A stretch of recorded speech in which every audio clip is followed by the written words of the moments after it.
Bismillahirrahmanirrahim. Assalamualaikum warahmatullahi wabarakatuh.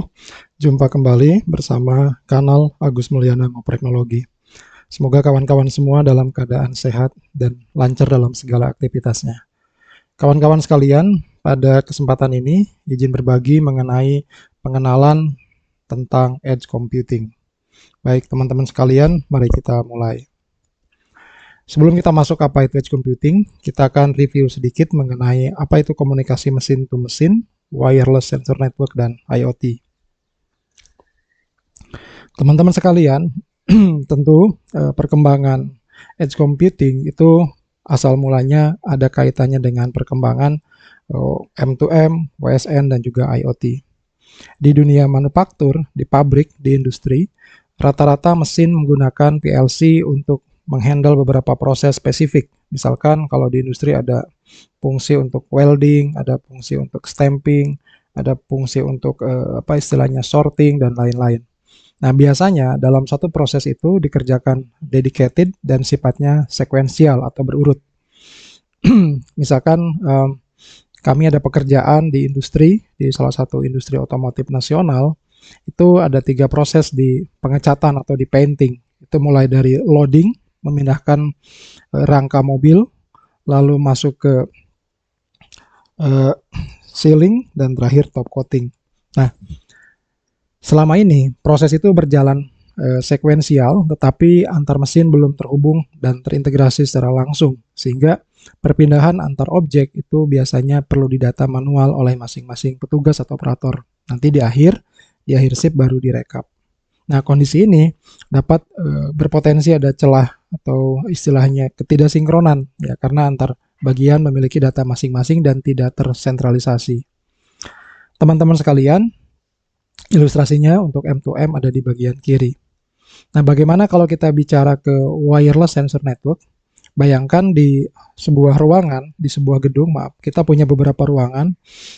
Paling mudahnya kita ingin mengukur suhu atau kelembapan di suatu atau di masing-masing gedung tersebut.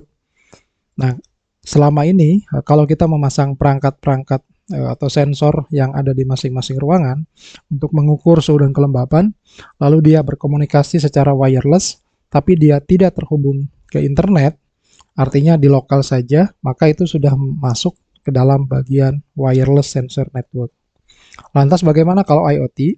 Nah, karena ada internetnya, maka menjadi ciri khas, wajib, dan de facto-nya, maka internet menjadi bagian wajib dalam komunikasi data dari perangkat-perangkat yang ada di layer M2M ataupun di layer WSN untuk bertukar data dengan layer aplikasi yang ada di cloud.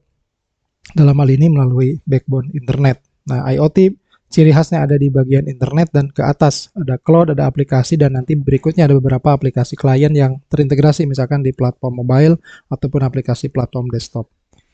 Secara singkat kira-kira itu teman-teman. Jadi untuk WSN itu kumpulan sensor dalam suatu area berkomunikasi secara wireless tetapi tidak terhubung ke internet. Sementara M2M, mesin to mesin, identiknya biasanya digunakan di area pabrikasi, di area-area pabrik atau industri.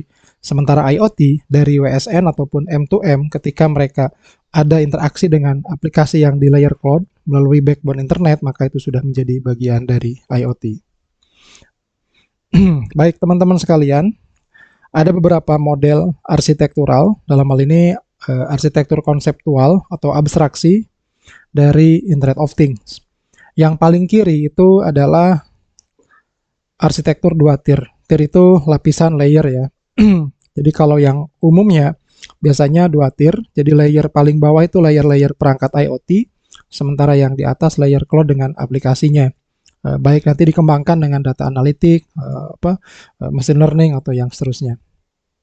Nah, kondisi ini untuk yang kiri memang cocok kalau kita menerapkan ini untuk daerah-daerah urban atau daerah yang memiliki cakupan sinyal internet yang stabil dan merata. Sementara kalau kita bergeser ke daerah-daerah aktual di Indonesia, daerah-daerah rural itu kan belum memiliki coverage internet yang sama, merata ataupun stabil. Ya. Jadi teman-teman kalau kita berada di daerah urban, daerah kota gitu, maka 2 tier ini relatif cukup aman. Mari kita geser ke daerah yang tadi, maka tantangannya adalah tidak bisa menggunakan 2 tier, paling tidak ada 3 tier, yaitu dengan edge computing. Teman-teman dapat melihat edge computing ini lapisan antara setelah edge perangkat atau IoT menuju ke cloud. Jadi di layer kedua ini ada perangkat-perangkat edge yang sifatnya bisa mendukung interaksi data-data dari perangkat IoT sebelum dia dikirim ke cloud ataupun sebaliknya. Nah, ini cocok untuk daerah-daerah rural yang memiliki keterbatasan dukungan koneksi, stabilitas, dan coverage dari internet. Di paling kanan itu ada 4 tier. Jadi 4 tier prinsipnya sama. Jadi dari yang 3 tier ada penambahan fog. Fog ini ada di layer edge computing masuk ke cloud computing. Nah, fog ini dicetuskan oleh Cisco. Nah, Cisco menggembar-gemborkan adanya layer fog untuk mendukung komunikasi antara layer cloud dengan layer yang ada di edge ataupun yang di IoT. Tujuannya sama, untuk melakukan peningkatan komputasi dengan cara mengurangi latensi, meningkatkan security, memperpendek propagasi, mengurangi apa istilahnya waktu komputasi yang lambat kalau untuk aplikasi-aplikasi yang relatif real time.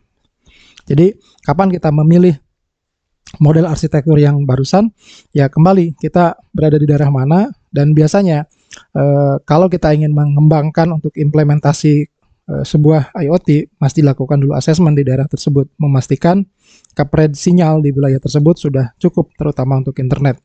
Apakah nantinya kita menggunakan WiFi atau kita modem sekaligus router yang kita embed dengan perangkat, ataupun beberapa modul GSM yang langsung ditanam di PCB, itu teknis berikutnya ketika kita melakukan perancangan di produk.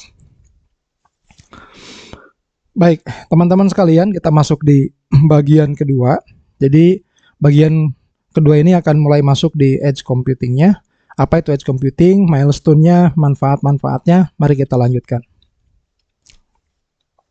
Jadi kalau kita melihat milestone atau perjalanan dari tahun ke tahun, waktu ke waktu, edge computing ini mulai muncul di tahun 1990-an ketika sebuah perusahaan Akamai mengembangkan CDN, jadi Content Delivery Network. Bayangkan gini, kalau kita sering nonton sesuatu video, film gitu, kayak Netflix sekarang, kita berada di suatu wilayah, anggap saja di Bandung, sementara server utama Netflixnya anggap saja kita sebut di Singapura, maka tentu propagasi dari Bandung ke Singapura akan lebih lama, seumpama kita bandingkan Bandung ke Jakarta, tentu kita asumsikan semua parameter jaringannya sama. Nah, kedua, kalau kita dilihat dari profiling pengguna, dari sisi bisnis, dari sisi end user, maka bisa jadi kesenangan-kesenangan sebuah wilayah itu akan berbeda antara satu wilayah dengan wilayah yang lainnya. Nah, berdasarkan pendekatan dua kondisi ini, maka untuk meminimalisir atau mengurangi latensi, menghasilkan backup yang sesuai dengan kebutuhan di suatu wilayah untuk pendekatan konsumsi bisnis tadi, maka perlu adanya server lokal yang memastikan data-data yang sering diakses itu dapat tersedia dengan tujuan mengurangi waktu tempuh yang tadi, sekaligus memastikan kebutuhan sisi konsumsi bagi end user, misalkan tadi untuk konsumsi multimedia atau nonton film. Nah, dengan cara apa? Dengan membangun server lokal.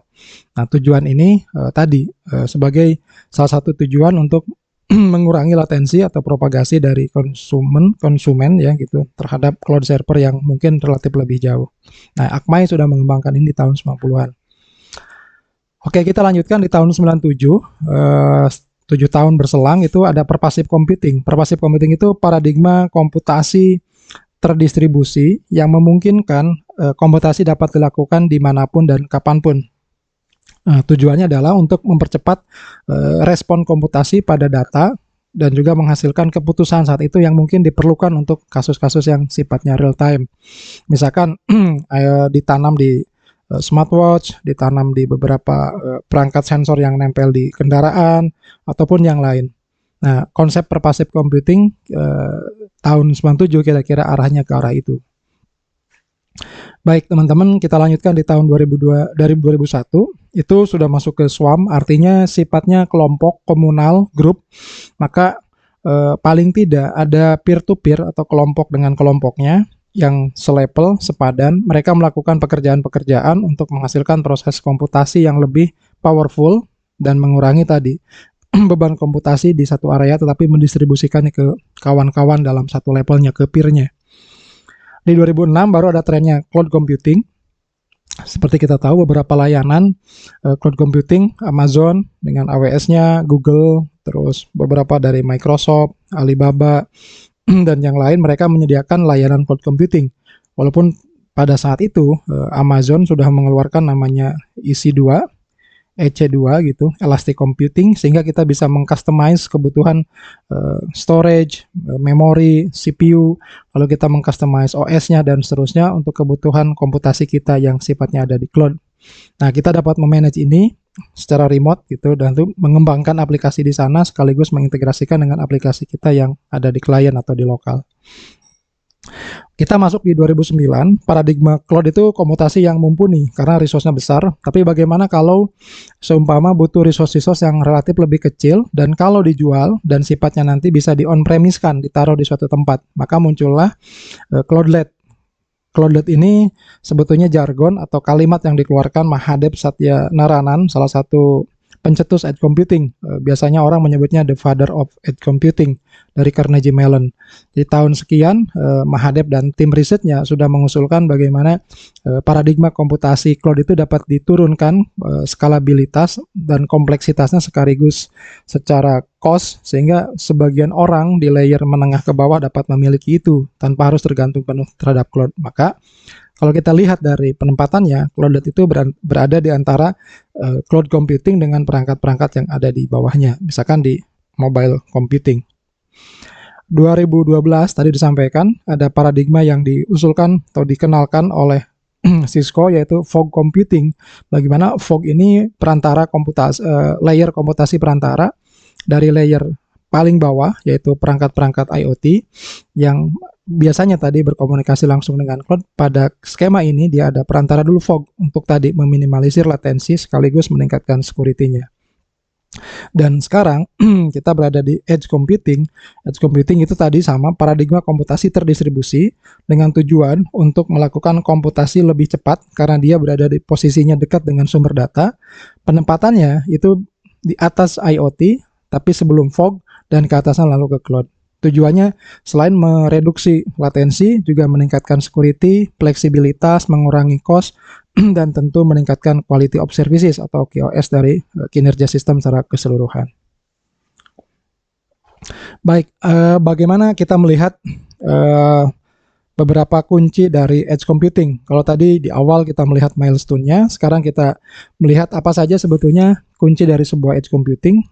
Tadi sampaikan dengan cara mengurangi latensi, dengan cara memperpendek waktu komputasi, tentu ini akan meningkatkan respon time atau waktu komputasinya lebih cepat.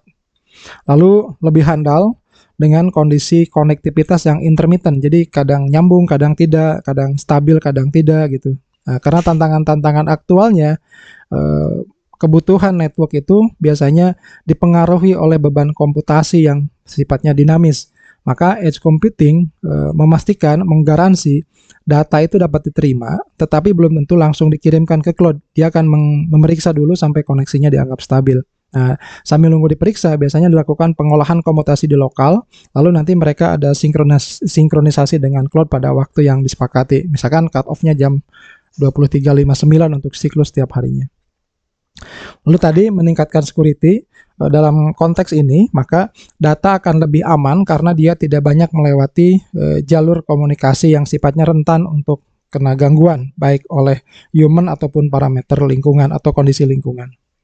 Berikutnya, cost effective solution yang tadi disampaikan bahwa ini paradigma terbalik dengan cloud. Kita dapat mengembangkan edge computing dengan beberapa perangkat yang lebih kecil skalabilitasnya dan bisa relatif terjangkau. Dan terakhir memiliki interoperability. Dia mendukung dengan beberapa perangkat yang sifatnya beragam, baik merek, fitur, protokol gitu, dan biasanya nanti sifatnya agnostik. Dia menyepakati dengan protokol tertentu untuk memudahkan komunikasi.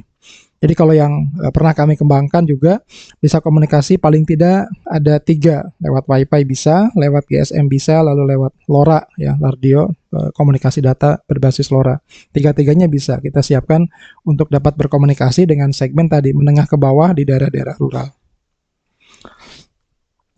Baik teman-teman sekalian, kita masuk di sesi yang ketiga, bagaimana edge computing ini diterapkan di beberapa studi kasus. Nah, tadi di awal sempat disinggung bagaimana M2M di area-area manufaktur itu dapat dioptimasi kalau data-data yang ada di tiap mesin kita integrasikan, walaupun sebagian besar industri belum mengirimkan data ke internet dalam skema Internet of Things, tapi sebagian sudah mengintegrasikan itu dan menjadi apa istilahnya, acuan evaluasi harian bagi manajerial di level masing-masing. Nah, kalau kita melihat kurang lebih ada beberapa segmen implementasi, namun kita akan concern di area agriculture. Agriculture ini di Indonesia ini area-area yang memiliki dampak besar sekaligus tantangannya besar. Jadi kalau kita melihat agriculture, backbone pertanian Indonesia itu kan ada di daerah rural, daerah gunung, pantai, hutan gitu ya. Dan tentu tantangan yang terbesar kalau kita ingin mengkolek data primer itu adalah konektivitas. Ya, tadi disampaikan belum semua daerah menerima apa istilahnya layanan internet yang stabil dan merata. Oke, di daerah-daerah tertentu internet masih menjadi tantangan. Kita akan coba lihat kalau kita kaitkan dengan agriculture dan turunannya yang terdekat, misalkan di area peternakan, maka ada beberapa use case yang bisa kita ambil contohnya. Pertama, misalkan bagaimana yang kiri atas itu dengan traktor otomatis. Tentu ini memiliki banyak syarat. Salah satunya adalah kondisi lahannya harus rata, ya, karena kalau dia di daerah-daerah yang miring atau sempit maka akan sulit diterapkan. Dan tentu ini untuk pertanian-pertanian yang skala menengah ke atas. Yang kanan atas itu daerah peternakan atau area peternakan. Edge computing juga akan membantu skenario bagaimana memantau kondisi kesehatan ternak, misalkan di sini sapi. Lalu kedua, mengolah data di lokal untuk mengintegrasikannya dengan petugas atau anak kandang ataupun dokter hewan. Yang ketiga, memantau kesehatan lingkungan, dalam hal ini kandang. Yang keempat juga memprediksi tumbuh kembang sapi untuk menuju ke kalau sapi daging untuk masa penyembelihan. Nah, nanti dari situ ada analisis data, hasil tumbuh kembang dan kesehatan sapi yang sifatnya bisa dikerjakan oleh edge computing tanpa harus tergantung ke cloud computing. Yang kiri bawah, yang ketiga itu untuk monitoring, sekaligus biasanya penyemprotan obat gitu ya untuk hama ataupun penyakit yang dominan digunakan di daerah-daerah tertentu. Dan ini biasanya dikendalikan oleh pilot yang memiliki keterampilan tertentu untuk drone ataupun sifatnya autopilot. Yang paling kanan itu untuk irigasi dan fertilisasi yang sifatnya drip, bagaimana pendistribusian nutrisi, pupuk cair gitu ataupun irigasi diteruskan ke area-area target yang nanti bisa dipantau oleh edge computing untuk memastikan hasil yang diberikan itu sesuai dengan target ataupun dengan penjadwalan. Dan itu tentu harus dilakukan analisis menggunakan edge computing untuk memastikan data di wilayah itu dapat dikelola atau dihitung, dianalisis untuk tumbuh kembang tanaman tersebut. Baik, yang terakhir kita masuk di simulasi edge computing. Banyak tools yang dapat digunakan. Saya pada kesempatan ini menggunakan Pure Edge Sim. Baik teman-teman sekalian, Pure Edge Sim ini salah satu simulator, ya, dia bukan emulator tapi simulator, artinya mensimulasikan perilaku komputasi di area atau di layer edge computing.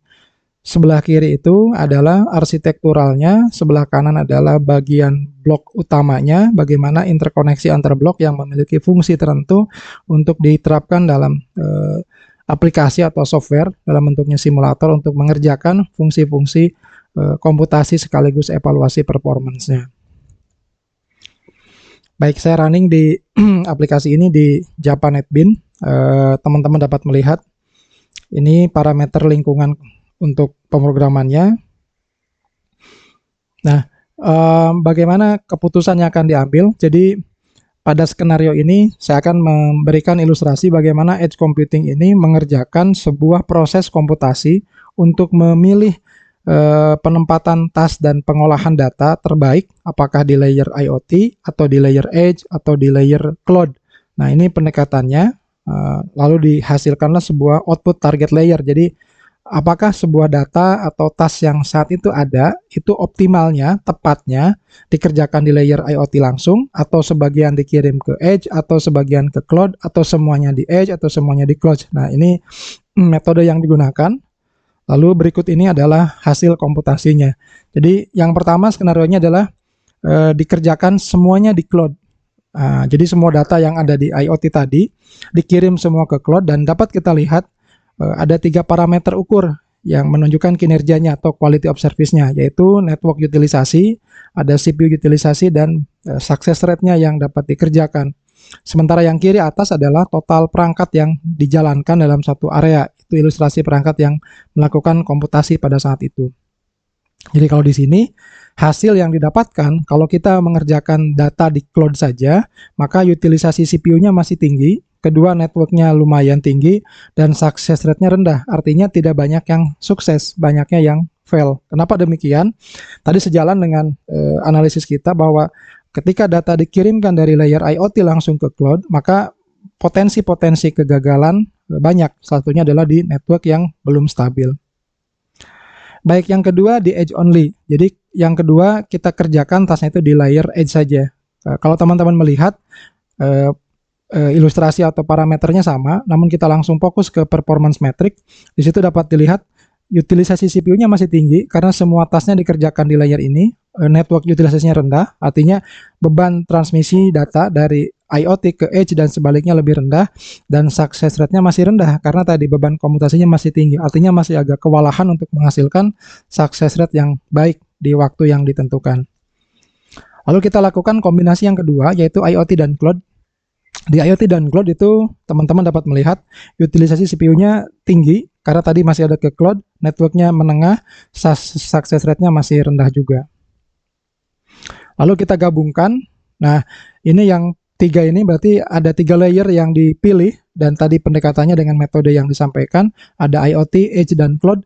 Maka dengan ruang lingkup IoT yang sama, kita lakukan beban komputasi yang sama, tapi dia didistribusi ke 3 layer, IoT, edge, dan cloud. Maka hasil akhirnya adalah utilisasi CPU-nya lebih rendah, artinya lebih baik. Yang kedua, kebutuhan utilisasi di networknya juga lebih rendah, artinya beban komputasi, beban jaringannya lebih rendah. Dan terakhir, ini yang indikator salah satunya yang baik, yaitu success rate-nya menjadi tinggi, artinya banyak task yang sukses dan memberikan dampak positif terhadap total task yang dikerjakan. Ini summarisasi atau konklusinya bagaimana dengan kita menempatkan task yang terdistribusi antara 3 layer tadi di IoT, edge, dan cloud, itu yang paling optimal. Namun demikian, skenario ini dapat berubah dan hasil ini juga berubah tergantung beberapa faktor lainnya. Di antaranya adalah aktualnya seberapa perform perangkat-perangkat IoT kita, terutama dari sumber energi yang digunakan. Yang kedua, seberapa stabil koneksi yang ada di koneksi jaringan di wilayah IoT kita diterapkan. Dan yang ketiga adalah seberapa cukup resource dari sumber daya komputasi yang dimiliki, baik layer IoT, layer edge, ataupun layer cloud. Baik teman-teman sekalian, secara singkat pengenalan edge computing, perkembangan edge computing, manfaat edge computing, arsitekturalnya, lalu use case di masing-masing area yang mana kita fokus di pertanian, dan terakhir kita melakukan simulasi komputasi. Kurang lebih itu yang dapat disampaikan. Semoga bermanfaat. Edge computing sendiri merupakan bidang kajian yang relatif baru karena orang lebih mengenal IoT dibanding edge computing. Orang lebih mengenal cloud computing dibanding edge computing.